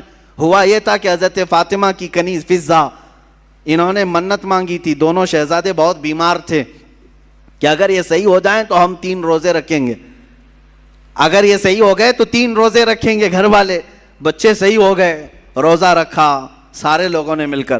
مولا علی کرم اللہ وجہہ الکریم, حضرت فاطمہ اور یہ کنیز فضہ اور 2 شہزادے ہیں. حضرت علی کی کمائی 2 درہم کی تھی. باغیچے سے خدمت کے بعد 2 درہم لاتے جس سے اتنا آٹا آتا کہ 5 روٹیاں بن سکتی تھیں. یہ اہل بیت کا گھرانہ ہے. افطار میں روٹیاں بنی.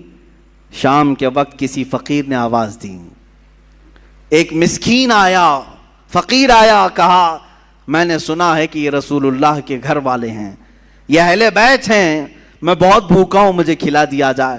حضرت فاطمہ نے 5 روٹیاں اٹھا کر دی تھیں. پانی پی کر کے ان لوگوں نے افطار کیا, دوسرا بھی روزہ رکھا. دوسرے دن حضرت علی پھر آٹا لے آئے, 5 روٹیاں بنائیں. آج کے دن ایک یتیم بچہ آیا افطاری کے وقت میں, اس نے بھی وہی آواز اٹھائی. حضرت فاطمہ نے وہ 5 روٹیاں اٹھا کر اس یتیم کو کھلایا. آج پھر پانی سے افطار کیا. تیسرا روزہ تھا. تیسرے روزے کے دن حضرت علی خود محنت کر کے اتنے پیسے لے آئے کہ پھر 5 روٹیاں بنی. اس دن افطار کے لیے بیٹھے تو جیل سے چھوٹا ہوا ایک قیدی آیا, کہا میں ہر گھر کو کھٹکھٹا لیا, مجھے کوئی نہیں کھلایا. میں نے سنا ہے کہ یہ اہل بیت ہیں, رسول اللہ کے گھر والے, یہاں سے واپس نہیں بھیجتے کسی کو. حضرت فاطمہ نے اس قیدی کو بھی 5 روٹیاں دی تھیں. تیسرا دن گزر گیا, پیٹ پیٹ سے لگ گیا, بھوک کی شدت ہے, بچے طاق میں بیٹھ گئے اور حضرت علی جھک گئے تھے. یہ شام کا وقت تھا. میرے آقا صلی اللہ تعالیٰ علیہ وسلم تشریف لائے, گھر میں آئے, پکارا کہاں ہیں, آواز کسی کی نہیں آ رہی تھی. سب ایک ایک کونوں میں بیٹھے ہوئے تھے. اللہ کے نبی صلی اللہ علیہ وسلم نے پکارا فاطمہ. وہ آئیں, پوچھا کیا ماجرا ہے, سنایا ایسے ایسے ہم نے منت مانگی تھی. منت مانگو تو روزے کی مانگو اے غلاموں, اہل بیت کے غلام, خالی دھاگا باندھنے اور تالا باندھنے کی نیت منتیں نہیں ہوتی. منت قرآن ختم کرنے کی بھی کرو, روزہ رکھنے کی بھی کرو, یہ اللہ کو راضی کرنے والی منتیں ہیں. بہرحال حضرت فاطمہ نے عرض کیا کہ ایسا ایسا حال ہوا ہے. اللہ کے نبی صلی اللہ تعالیٰ علیہ وسلم نے فرمایا ابھی ابھی مجھ پر آیت کریمہ نازل ہوئی. اللہ نے فرمایا وَيُطْعِمُونَ الطَّعَامَ عَلَى حُبِّهِ مِسْكِينًا وَيَتِيمًا وَأَسِيرًا. یہ وہ لوگ ہیں جو اللہ کی محبت میں کبھی مسکین کو کھلاتے ہیں, کبھی یتیم کو کھلاتے ہیں اور کبھی قیدی کو کھلاتے ہیں. آقا کونین صلی اللہ علیہ وسلم نے فرمایا بشارت ہو فاطمہ, تم امتحان میں کامیاب ہو گئی. نہ وہ مسکین تھا, نہ وہ یتیم تھا, نہ وہ قیدی تھا. ہر دن اللہ کا ایک فرشتہ آتا تھا جو اہل بیت کا امتحان لے رہا تھا کہ یہ کتنا عطا کر سکتے ہیں. تم امتحان میں کامیاب ہو گئے اور اس دن ان کے گھر میں جنت سے اللہ نے خوان نعمت اتارا. عزیزان گرامی, یہ اہل بیت کا گھرانہ ہے. ان کے پاس امتحان لیا بھی گیا تو وہ سب عطا کرتے رہے. ان کی شان ہی یہی ہے. الحمدللہ ہم نے بھی بہت سارے سادات اور مشائخ کو دیکھا ہے, وہ نوازنے والوں میں سے ہیں, عطا کرنے والوں میں سے ہیں. رسول پاک صلی اللہ تعالیٰ علیہ وسلم کی یہ صفات ان کے گھروں میں آج بھی پائی جاتی ہیں. اللہ ان کا سایہ ہمارے سروں پر دراز فرمائے. انشاءاللہ العزیز کربلا کے جو خونی مناظر ہیں وہ کل عرض کیے جائیں گے. اللہ اہل بیت کی ان قربانیوں کو قبول فرمائے. ان کی قربانیوں کے صدقے مولا ہم سب کے جذبوں کو جوان فرمائے. مولا ہمارے اندر سے بزدلیوں کو دور کرے. اللہ تعالی ہمارے بازوؤں میں قوت حیدری عطا فرمائے. حسین اعظم کی شجاعت عطا فرمائے. حسن مجتبیٰ کی اللہ تعالی ہمیں سیادت عطا فرمائے. اے رب ذوالجلال, کربلا سننے والے جتنے ہیں ان سب کو مولا کربلا کے صدقے تمام آفات و بلیات سے محفوظ فرما دے. ہمارے گھروں کو ہر طرح کی آفات و بلیات سے محفوظ فرما. وصلی اللہ تعالی علی خیر خلقہ محمد وآلہ واصحابہ اجمعین وآخر دعوانا ان الحمد للہ رب العالمین. عزیزان گرامی, میں وقت کی قلت کی وجہ سے اب اپنی گفتگو کو ختم کرتا ہوں. باقی کا واقعہ کل عرض کروں گا.